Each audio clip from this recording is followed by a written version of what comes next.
Hello, in this video we show you the location of the fuse for the transfer box on the BMW E60. This location of the fuse is for cars up to the year 2005.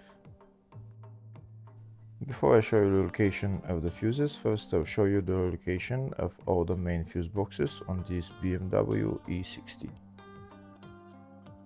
There is one fuse box here in the engine bay area. It's located just underneath the cabin filter.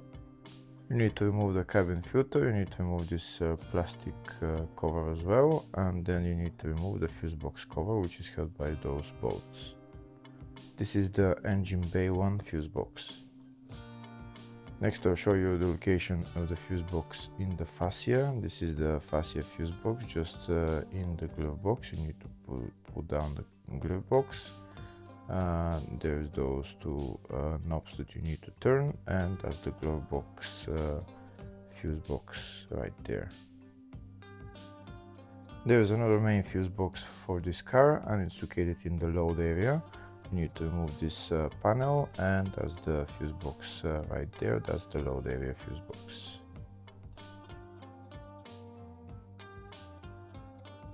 In the description of the video I have links to tools that I recommend for doing jobs like this. Just check out the description of the video. Next I'll show you a diagram of all the fuse boxes for this BMW E60 up to year 2005. That's the engine bay fuse box that I showed you, the fascia fuse box which is in the glove box, and the load area fuse box which is in the load area, and then load area 2 fuse box which is on the battery. Next we'll show you the location of the fuse for the transfer box on this BMW E60. Fuse is located in the load area 1 fuse box, and the fuse there is F75. Hopefully the video was helpful. Please like and comment on the video and subscribe to the channel. Thank you.